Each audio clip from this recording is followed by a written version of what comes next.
We met at work. I was working in a high school, and Carla, we were both doing admin in a high school, and we got to know each other because of we were both sort of geeks and into Star Wars movies and things like that, and we started spending our lunch hours together, and it sort of blossomed from there. Yeah. He was quite grumpy when I first met him. You know, when I was temping, and you know, when they take you around your workplace and they introduce you to everyone, he introduced me to Peter. He was sitting at his computer, and he just went at me. But I noticed he had Star Wars pictures up on the walls of his office, so I knew we were going to at least get on well, and I didn't dare hope that this gorgeous guy who worked in the office next door would ever consent to go out with me or anything, but he did. And it was the most amazing thing that ever happened to me.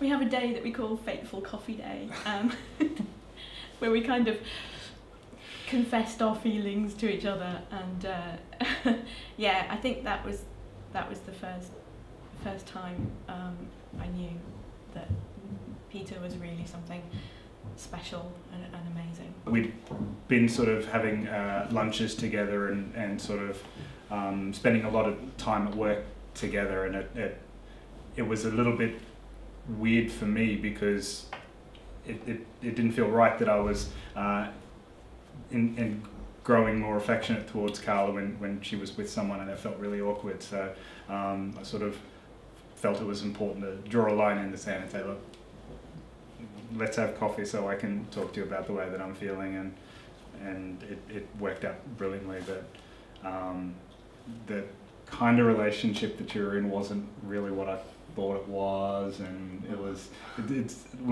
I won't explain that, but it worked out really well that we were both capable of having that affection.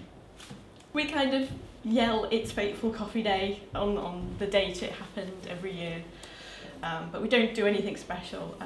More special things to us are kind of like our wedding anniversary and things like that. And transplant day. And transplant day. Kidneyversary.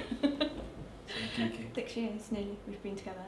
We've just had our third wedding anniversary. So. Fourth, I got it wrong. I got it wrong on the day. I got it wrong 2 weeks ago, and you corrected me, and I got it wrong just there. Well, we'll definitely redo that question. So anyway, we celebrate our fourth wedding. Well, I've been a kidney patient since I was a teenager. I was first diagnosed when I was 19. My first kidney transplant failed in 2006. So Peter had never known me fully well. Had you? He took me on with all that. My kidney had failed, and I was just starting back on dialysis. In fact, I think we had, was it about 3 or 4 months as a couple before I had to go back on dialysis. Yeah, I remember you sort of explaining that your health was going to deteriorate. And sort of held the door open for me to do a run. I did. I gave you a booklet. Yes. Said, this is what's going to happen, and this is how it is, and you don't have to be with me. And after some consideration, was it consideration? No, well, it's incredibly cheesy, but I sort of knew that you were the perfect person for me. So. Don't make me cry on camera. Oh well. The story, we're only just starting to tell the story. Yeah, that's true. Yeah, anyway. So I was having overnight dialysis, which is where you have a machine in your own home and you dialyse overnight for about, well, it's anything between 8 and 10 hours. The hospitals in London are terribly overcrowded, and my first transplant came from Liverpool, and I said to Peter, I'm going to have to go back home and get my transplant at the transplant centre where I was first done. So I dragged him all the way from London, all the way to Chester. Now he's not from here, he's Australian, so that was a pretty big move for him because most of his friends were in London. But he came with me, which was awesome. And then I dialysed for about 3.5, 4 years after that, and then I got a kidney, but there's a story behind that as well. Because I've had blood transfusions and 1 transplant already, I have a really high what's the word, antibody level. Antibody count in your Yeah, blood. So. yeah. So it was probable that I wasn't going to get another kidney from the donor list, which meant that either family or a friend or an altruistic donor had to donate to me, a living donor. And my family weren't suitable, so Peter stepped up. I wasn't very happy about it, was I? Yes, I fought it every step of the way. Yes. A number of conversations about it, and I was able to use the trump card that if I was similarly ill, nothing would stop you from donating. Which is true. That shut you up pretty quick. Yeah, it did. I had no arguments left after that. So Peter had all the initial tests, but he's not a match for me. We're a completely different blood type. So the coordinator, our transplant coordinator, Jean Shalcross, said, we can put you in for paired donation, which is something that a lot of people don't know about, which is when Peter donates a kidney to somebody else who has a non-matching donor, but that donor would be a match for me. So we'd in effect swap kidneys. And what happens is you go into this kind of computer matched lottery, don't you? Yeah, and then you get your name called out like 3 times a year. So they do it 3 times a year. And if somebody is a suitable match for you and you're a match for them, then you hopefully get that transplant. We had a call the first time we did it, and unfortunately I fell at the last hurdle, didn't I? Because my bad blood. My last blood test just showed too many antibodies. And then we waited about another 2 years after that, wasn't it? Yeah. And your health really deteriorated. Yeah. Dialysis it's really hard work, and it was a real struggle for you. At one point, we were quite close to losing you. You had a stroke and spent a good part of a fortnight in the intensive care unit. I don't remember any of this. Yeah. But you do. I'm so sorry. Yes, apologise for having a stroke. That's the kind of person you are.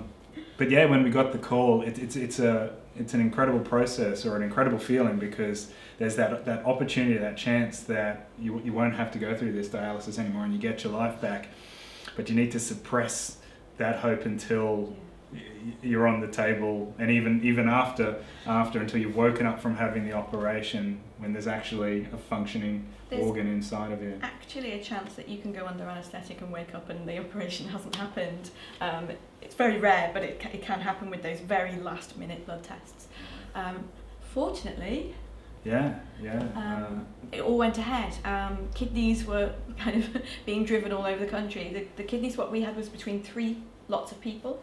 Right. 1 lot in Liverpool, that was me and him, 1 lot in Nottingham, and 1 lot in London. Yeah. So kidneys kind of zipping all over the country on that day. And that was 2nd of June 2010? Yeah. And 6 people got lives back from one operation, or a series of operations. It's just, fantastic. All I know about the donor, it was a gentleman who was slightly older than me. I can't really speculate, but if I do ever speculate, I'm guessing it was maybe an older relative who wanted to donate, maybe to a child or a nephew or a niece. But I think about him a lot, and I hope that the person he donated for is doing as well as me. The last we heard, everybody in our chain was doing really well. Yeah, I think of them a lot, and I think of him especially, but everybody on that day who donated and received kidneys, and anybody who does that or decides through their own tragedy that they would like their relatives' organs to be donated, each one of those people, and it sounds like such a cliche, but it's not, each one of those people is a hero. And so selfless. That it's overwhelming. And now we can just go wherever we want. If we need to stay out for the night, I just need to take my tablets with me in a little box, and we're done. We do sports together, don't we? We do archery. Yeah. Like field archery, it's like you're marching through the woods, and that, occasionally you tried to come down when you're on dialysis, and the amount of energy that it took you to do half the course, you were wiped out for a good couple of days afterwards. Now you're only wiped out for the afternoon. But I went to the transplant games last year. I won a gold in archery. No one was more surprised than me, which is great. I'm going again this year. That's in about a month's time. You swim every day? I swim every day. I'm doing swimming at the transplant games this year as well, for my sins. I'm starting my own business. I feel well enough to, you know, just whenever we planned anything when I was on dialysis, whenever we planned to do anything, guaranteed I'd be ill and in hospital, including what day? Our wedding day, yes. The I can't remember exactly what you were in for, but so an infection in your belly area there, and the hospital staff, all of the female nurses worked extremely hard to make sure that this young girl got to her wedding on time. It was fantastic. So the night before the wedding, I was taken into hospital with peritonitis, and I begged them to let me out. It's like, I'm getting married today. I am not joking. I'm getting married today. Please let me go home. And I was very lucky, like you say, they worked really hard and let me go. But now, if we can plan things, and very rarely do we have our plans scuppered by anything. And if we do have a plan scuppered, it's by something really normal, like I had a cold. I had a bit of a stomach upset the other day, and that ruined my swimming for last week, didn't it? So, yeah, I mean, anyone can have that. So, yeah. Well, we are planning for the future. We didn't before. I think there was no point. We didn't know that you're just.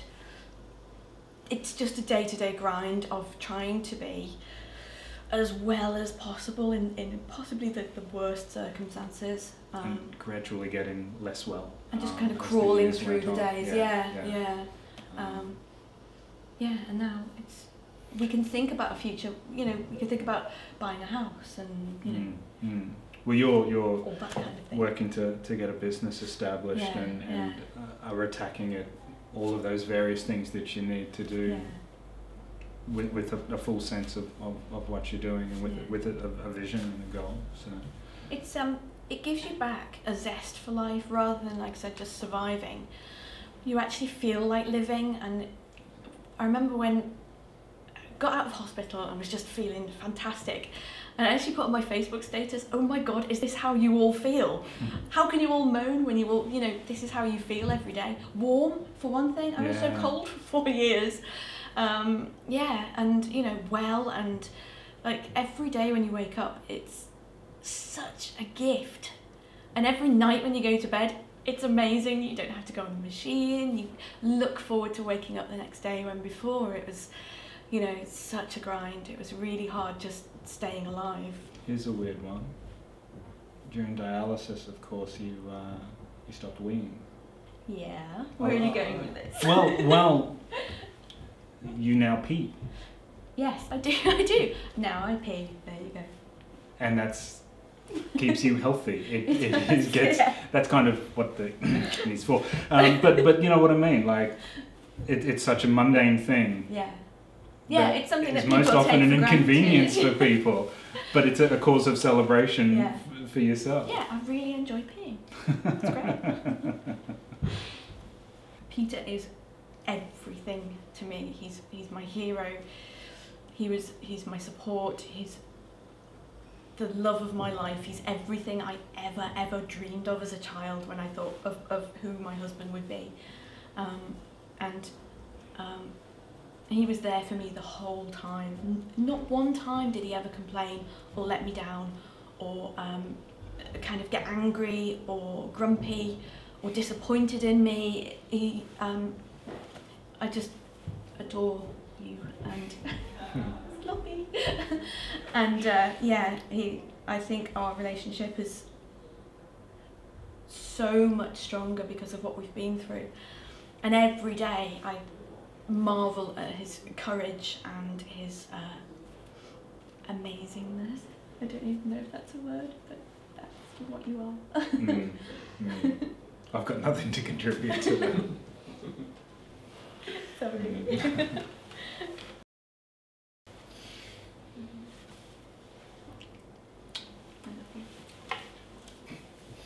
I know a lot of people are concerned about certain issues, saying, "Oh, the hospital might turn my machine off if they know I'm an organ donor." The fact is that you're much more likely to need an organ than ever asked or be considered to donate one. And if you have someone in your life that you really care about, and you couldn't stand to see them ill or dying, then I think everyone should sign the register. It's probably one of the most important decisions you'll ever make. You were already quite unwell when we first started seeing each other, and it's only really been since the transplant that you've been able to be the person that you are, like do the sorts of things that you've wanted to do and to share your life with me. So to have that opportunity, but basically I didn't really have a wife when you were on dialysis in the way that everybody else sort of does. Yeah. So having gone through that, very easy, like everybody, it's kind of weird, everybody said to me about how brave I was to donate my organ, but it was actually really easy. I just laid on this slab and had really skilled medical staff take excellent care of me, and it hasn't affected my health in any way, and I've got this cute little scar across my belly button, and that's it. What I've got from that is a life of experiences with my wife. So it's just fantastic, it's just astonishing. That's pretty much the way I feel. I think now I can be the wife that you deserve, and I think you deserve a really great life, and I hope that's what we have together. And I love you.